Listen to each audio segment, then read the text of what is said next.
Right now, millions of everyday retail investors are pouring their life savings into the stock market.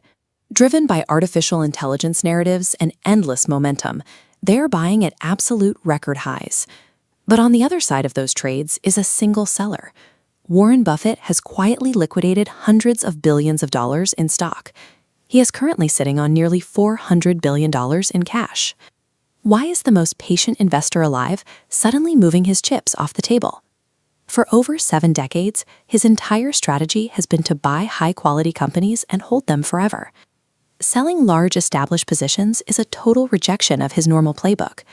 When a man who made his fortune betting on the American economy decides that holding paper currency is safer than owning equity, you have to look closely at what he sees. To most people looking at their brokerage apps right now, everything looks perfect. The AI boom and steady upward charts create a powerful illusion of safety.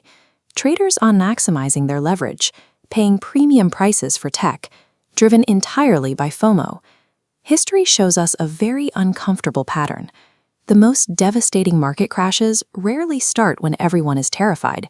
They happen exactly when the general public feels the most secure. People start repeating the phrase, "This time is different." They forget that if you pay too much for a great company, it instantly becomes a terrible investment. Market physics are undefeated. Any asset that climbs strictly on psychological euphoria, without the underlying earnings to back it up, will eventually collapse. Berkshire Hathaway's financial defense is now massive.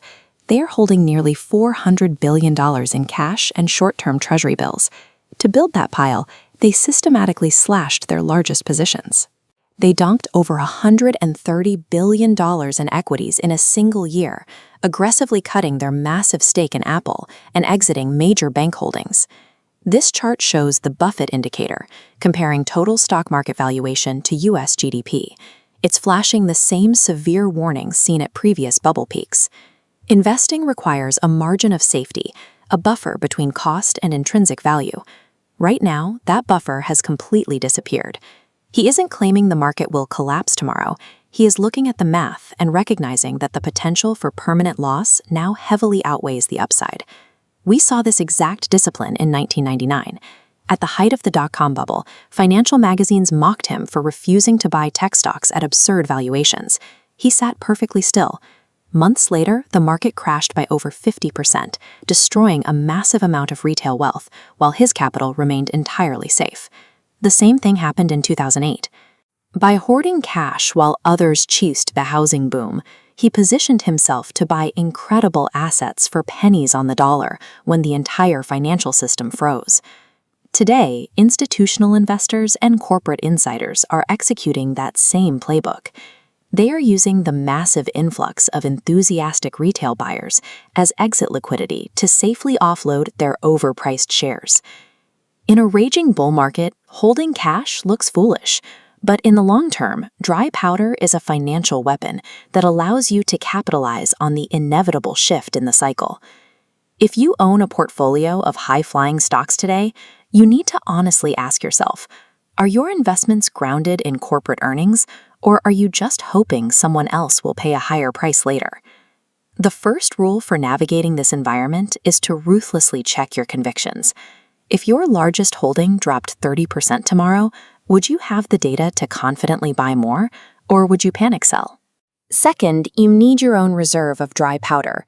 Having a dedicated cash position means that when a market correction eventually happens, you experience it as a massive discount sale, not a tragedy.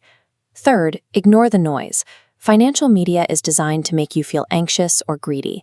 Focus entirely on companies with strong balance sheets and real pricing power. Thinking in decades rather than days is the institutional mindset. It is the only reliable way to separate the investors who survive market volatility from the ones who get wiped out entirely.